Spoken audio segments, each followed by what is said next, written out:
Alright guys, and here for the last of our combat videos, we're going to be talking about all things strategic bomber, be that air assaults or strategic bombing or carpet bombing. We will cover it in this video. And that's all I got for an intro. Let's go.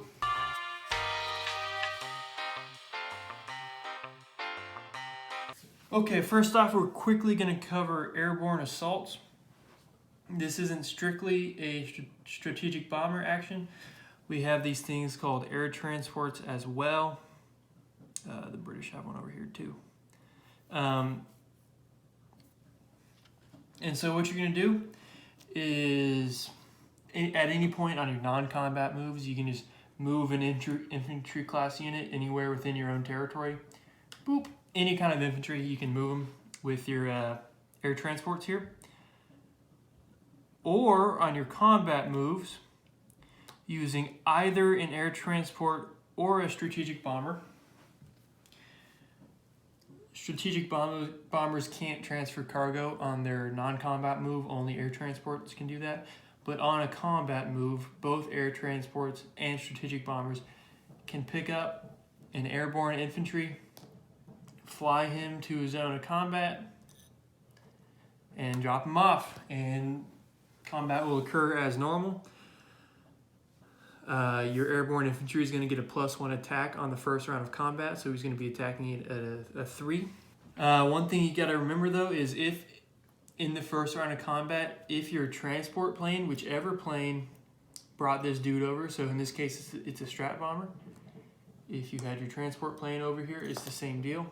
If this plane is destroyed in the first round of combat, your infantry is also destroyed. But after that first round of combat, you can take your transport plane as a casualty, no problem, and your airborne will be fine.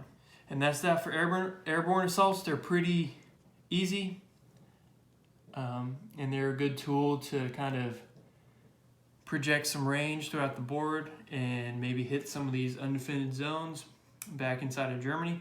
Okay, next up is going to be strategic bombing. It's worth noting that here on page 43, we've got this table that gives you a strategic bombing sequence. This is really handy, so keep that in mind. I'm going to go through all this stuff over on the board, but just remember that everything that I say in these videos usually has a table to guide you.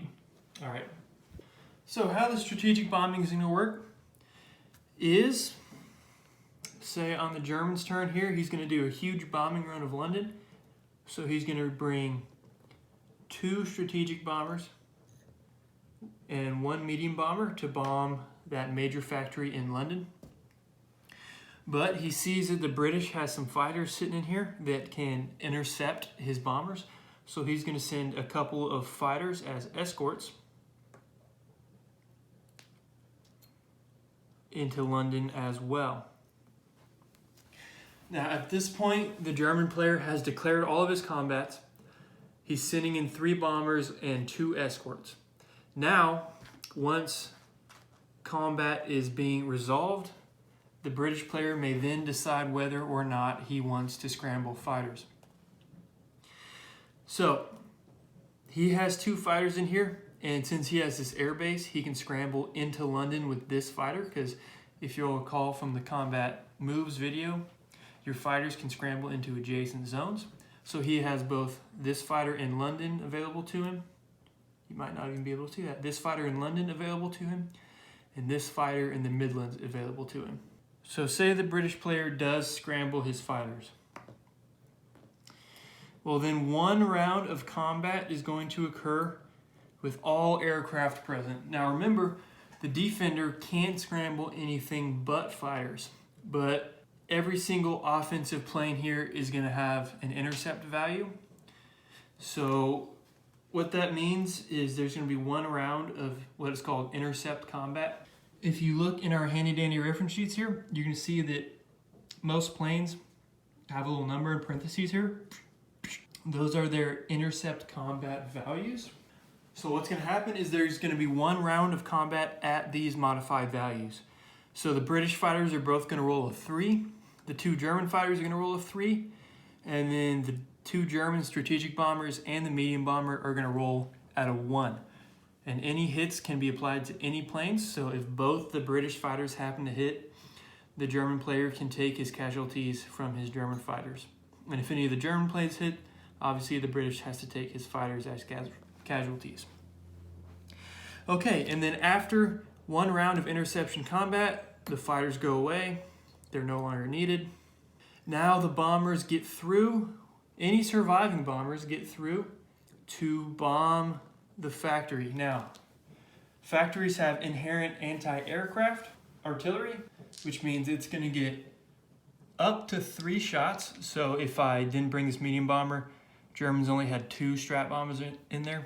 He would only get 2 dice, obviously. If I had 4 bombers, then he would still only get 3 shots, up to 3 shots. And these hit on a 3 or less. So that's a 25% clip. That's pretty good. That's a lot better than it was in Axis and Allies. The only caveat is, if the British player were to hit any of his anti-aircraft shots, the bombers still make their bombing runs, which is a cool thing. So even if a bomber gets hit, it still gets to damage the factory before it dies. So, say our British player rolled his anti-aircraft, he got 1 hit. We've still got 2 strat bombers and a medium bomber in here. And so what's going to happen is the German player is going to get 2d6 per strat bomber for a total of 4, and 1d6 for his medium bomber for a total of 5d6 worth of damage on this factory. And then you add up your 5 dice, and that's the total amount of damage that this factory takes. Now this is a really good roll. We've got 21 damage here, which leads us into my next point. Factories have a limit on the damage they can take, just like in Axis and Allies Global 40. So these major factories are only going to be able to take 20 damage on them, which I mark them with these orange chips. It's kind of funny when you get 20 chips stacked up, but that's beside the point. So now that British factory has 20 damage on it, and the British player is going to have to repair that damage next turn if he wants his tech roll. So continuing with our example, since the British player got a hit, we're going to decide to take this medium bomber as a casualty, and then our strategic bombers and any surviving fighters can return home. And that is how strategic bombing works, guys.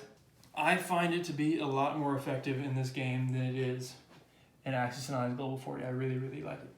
All right, let's move on to carpet bombing. Okay, carpet bombing is pretty simple. All you need a strategic bomber, and you move him in here. You say, I'm going to carpet bomb. You need a strategic bomber, and you move him into whatever territory you want, and you say, I'm going to carpet bomb. And now this bomber is subject to any kind of interception that the defender wants. So if I had a fighter sitting here in Western Germany, they could scramble into Belgium here and try to intercept this bomber. And obviously the bomber can bring escorts if he would like. But I already talked about interception combat, so you kind of get the gist of it. Now the way that carpet bombing works is if the defender has anti-aircraft gun in this territory, it does get its anti-aircraft shots at the bombing planes. Again, not at the escorts, just the bombing plane. If he doesn't have anti-aircraft gun, then the bombing happens with no repercussions, and all that happens is this strategic bomber will get 3 rolls at a 2 or less. And if he gets hits, he gets hits. And the defender must remove those casualties. Ground units other than anti-aircraft guns do not get to fire back. It's just a 1-round combat, 1 little roll. And whatever happens, the bomber returns home after. And that is all there is to say about carpet bombing. All right, guys, that is how strategic bombing works in this game. And I will see you next time.